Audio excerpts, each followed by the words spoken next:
What is the most difficult issue you had telling about Jesus to Indonesian people? Do you have something issue for that? I guess just a matter of me trying to take the basic scripture and make it relevant to them.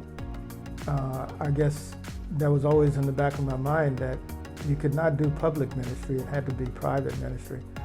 The government does not allow you to stand on the corner or to be, even in those days, they did not allow you to make public professions and stuff like that.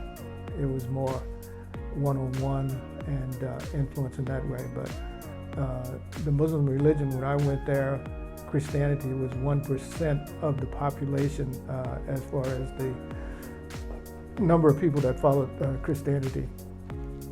And at that point, the Muslim religion was 99% of the country of people that believed in the Muslim religion. So it's pretty predominant, and even still, I'm sure that the Muslim religion is the predominant religion. All right. How is your life when you in Texas in that time? In When Texas? you were young. When you were young. Oh, how was it growing up in Texas? Well, the interesting thing is that I never would have thought that I was ended up in Indonesia. Generally, from my background, the only people that went overseas were people of means, even to be missionaries. And majority of the people that went overseas were white. I didn't necessarily qualify as a missionary. I was a missionary trainee or a missionary, in training. But coming up in Texas, I was in what is predominantly a segregated society. I come from a poor family of 13, of which I'm number 13. I never knew it when I was coming up, but somebody told me I was very poor. We had plenty of food to eat and had a loving family. But we didn't have a whole bunch. We had plenty of clothes to wear, plenty of food to eat, a house to live in, and like I say, love. But I would say that was a normal life for the average friends and family that were around me. I had similar backgrounds. Okay. So you're Texan? Yes, I was born and raised in Texas. Oh, okay. What city? I was born in Houston. If I'm not wrong, I'm the only one that was born in a hospital. Everybody else was delivered by a midwife in my little country town of Brookshire, which is west of Houston, about 36 miles. Yeah, like going to Katy. Yeah, it's just west of Katy. Oh, okay, okay. Yeah. Oh, okay, so the Texans too, like Gary. Yeah. Yeah. Okay. When you in the Bandung, did you go to church on Sunday or just around in Navigators only? No, we went to church. I think the Anglican church was probably the predominant church in Bandung. Okay. But we went to a small Baptist church. Very formal, very nice, and a young minister, and mostly students. But we went to a small Baptist church, which we walked to from our dorm. But it was very nice. How long to walk? Is not that long? No, it wasn't that far. It was less than a mile. Oh, okay. Mm-hmm. Okay. Yeah. And then the sermon is Bahasa, right? I think it was in English. The Anglican or the Baptist? No, the Baptist church. No, the Anglican church was the traditional church. Okay. The average Indonesian Christian, I think, was probably involved in the Anglican church. It was a very large church. So when you said there's a Baptist church in that time when you Which was unusual, yeah. Yeah, and in English? Now, you know, it's hard for me to remember, but I think it was English. Now, see, what happened was Bandung was kind of a pooling place, and the Southern Baptists had quite a few missionaries there, and their influence was pretty strong. So this Baptist church apparently was a part of that influence, even though it was a small church.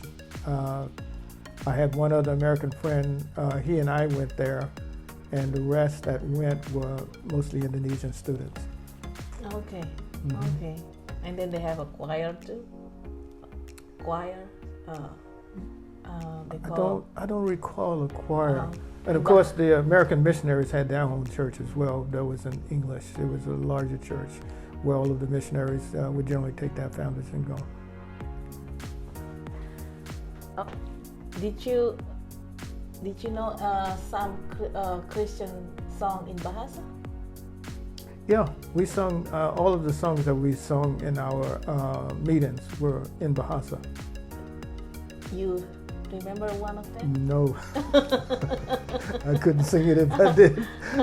I'm terrible with singing. Oh, okay. Okay. But they had translated all of the traditional songs like you would find in the American songbooks, a good majority of them, and of course some of the organization songs that were popular among the organization and among students, you know, more of the you know, songs that students would sing. Some similar to like Gary would have sang in college. In Bahasa ini, hari ini harinya Tuhan.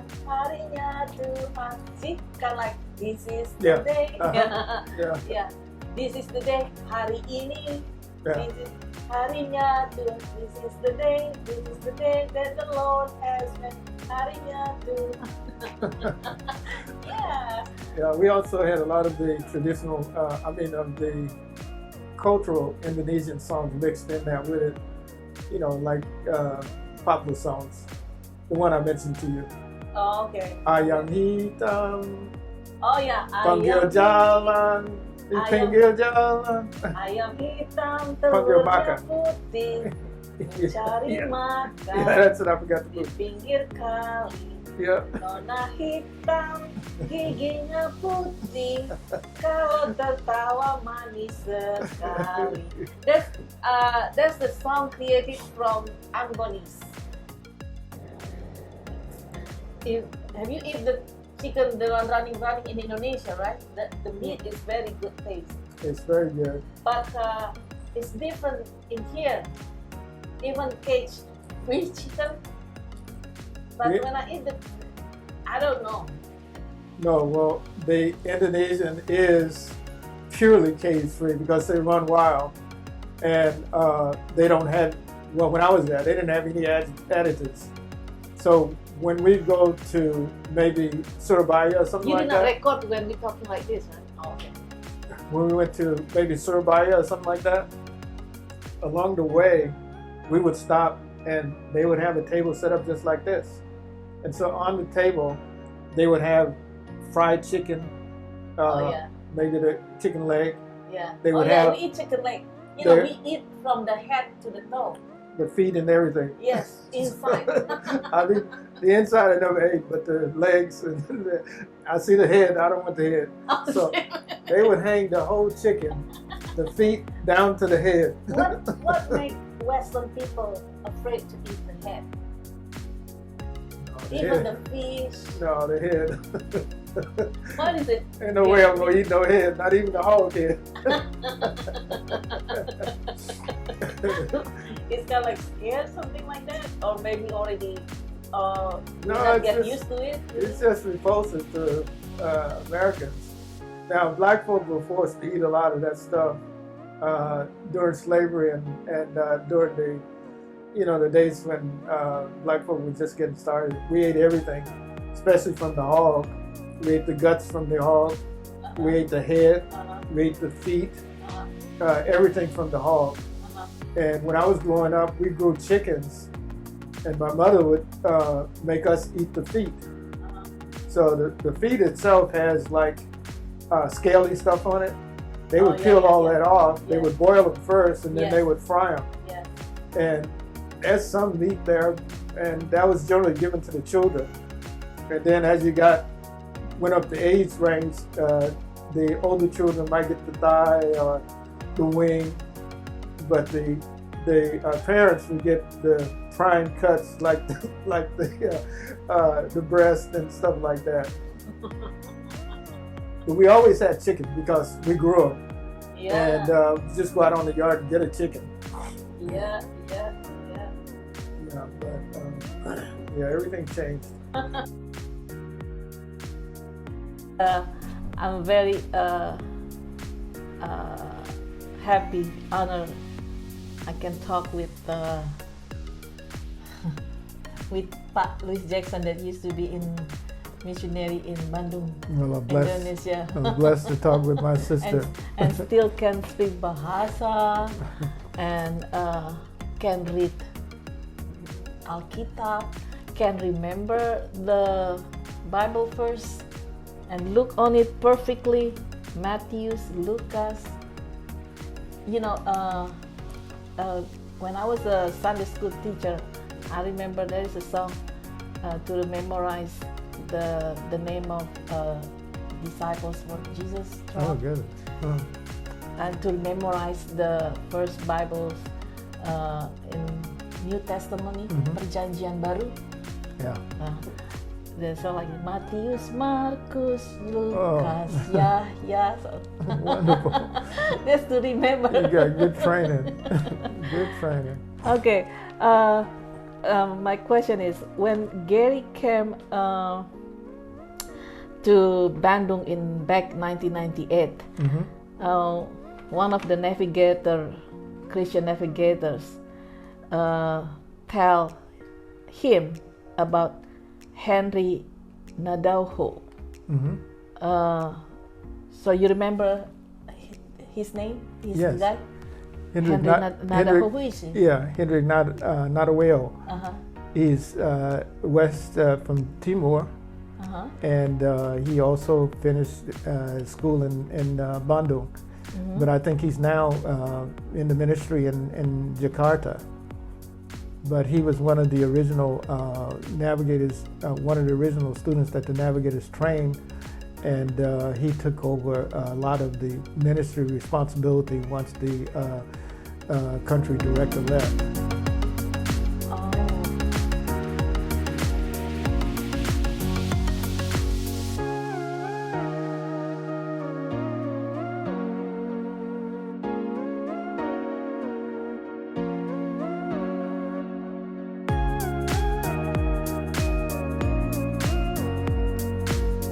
Navigators, they go to all the world, right? Yeah. Okay, who do one that the leaders in Indonesia in navigators? Do you know that? Well, the country director was a guy named Jim North, and he was the one that started the ministry in Indonesia. He's from what? He from where? No, he's from America. Oh, okay. Yeah, I'm not sure which one of the states he's from, but he's from up north. Oh, he's American. Okay. Yeah. And he want to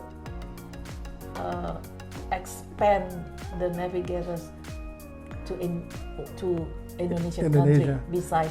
Yeah, the ministry was started by Jim North. I think 60 in the early 60s. From my understanding, that was an attempted coup from the Chinese in the early to mid 60s during the reign of Pak Sukarno. And a few years after that,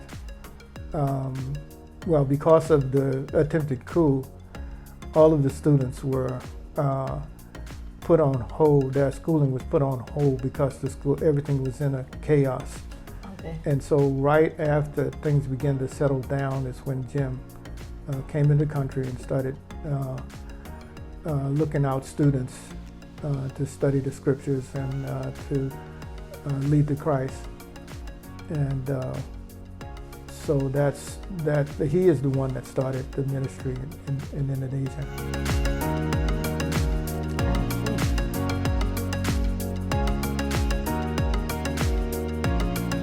But the desire is still in my heart. And I think the most important thing, again, is going back to the statement that we started with in Matthew 28 that says that we are to go into all the world, and that is directed to every Christian, and to make disciples of all nations. And so that is still a driving force in my own heart, to see that other people, and not just the generic term make disciples, but help them to understand that Christ is Lord, and that when history is finally done with, we will stand before a holy God, and we'll have to answer for the life that we lived unless we turn to Jesus Christ, who is the only salvation, as it says in Acts 4:12, for there's none other name under heaven given among men whereby we must be saved. So that's an imperative. We must be saved, or the consequences, the other consequence is that those who are not saved, the scripture says that hell awaits them.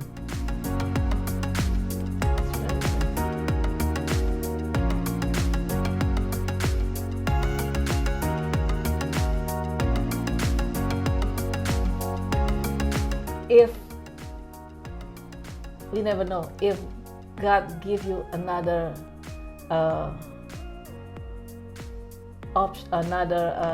what you call opportunity, yes, that's right. Oh, to go to Indonesia, do you love it? You gonna do it? Can I go tomorrow?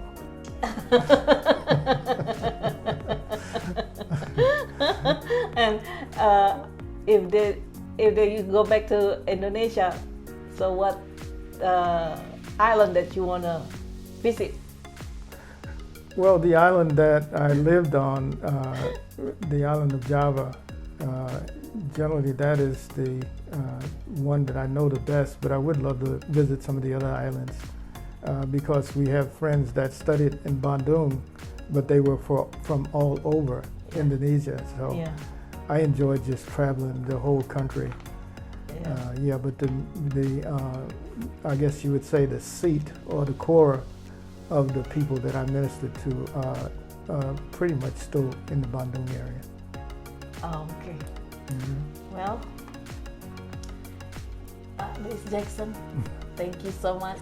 God bless for you. Your time. My sister.